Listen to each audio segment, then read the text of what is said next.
The story opens with a broad shot high across the treeline of a rich, green rainforest. Intercut is a grouping of pictures of Jake Sawyer, Sam Worthington, a disabled conflict veteran and previous Marine. He awakens in a Goliath spaceship en route to Pandora, a thickly forested Earth-like moon circling Polyphemus, a monster blue planet like Jupiter. He is one of countless travelers, all awakening after right around 6 years. He awakens in a Goliath spaceship en route to Pandora, a thickly forested Earth-like moon circling Polyphemus, a monster blue planet like Jupiter. He is one of countless travelers, all awakening after right around 6 years, who was to be essential for a significant level program regulated by corporate and military planners to concentrate on the climate and occupants of Pandora. Presently being moved from the spaceship to Pandora through a bus, Jake is one of many fighters and regular citizen staff going to land on Pandora, a few 4.3 light a very long time from Earth. We get perspectives on the base and its development and gigantic mining machines uncovering the dirt in a huge quarry as Jake contemplates his new job. The travelers are undeniably trained to wear a full-face breathing cover since the environment of the planet won't uphold human existence. 20 seconds of openness to the harmful climate of the planet causes obviousness, with death happening around 4 minutes after the fact.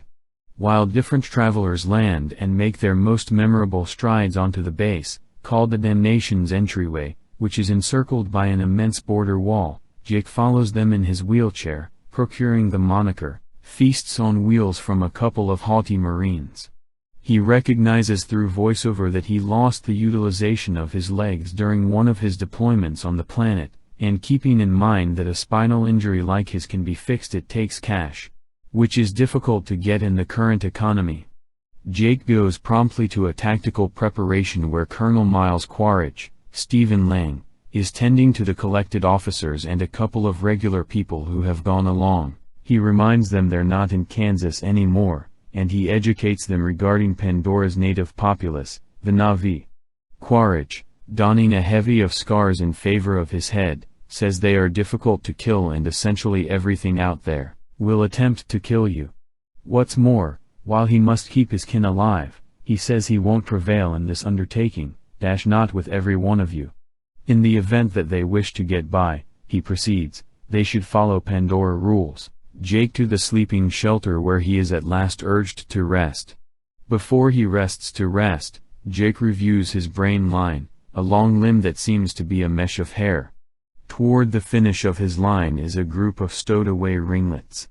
At the point when the symbol rests, the connection is broken and Jake himself stirs.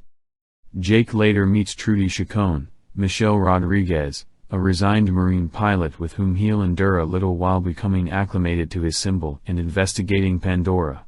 Jake will act as the entryway heavy weapons specialist on her team. Jake meets with Colonel Quaritch, who is lifting loads. The colonel tells Jake he's looked into his administration record and was dazzled with what he achieved on a portion of his visits, remembering one for Venezuela. The colonel cautions Jake about the risks looking for him on Pandora. He likewise expresses his conviction that the symbol program is a joke, yet that it offers a chance for an extraordinary surveillance mission, in the event that Jake can figure it out and let the colonel know what he needs to be familiar with the locals, how to convince them to create some distance from the unobtainium mineral stores and how to hit them hard in the event that they won't. The colonel will make sure that Jake gets the medical procedure he wants to recover utilization of his legs.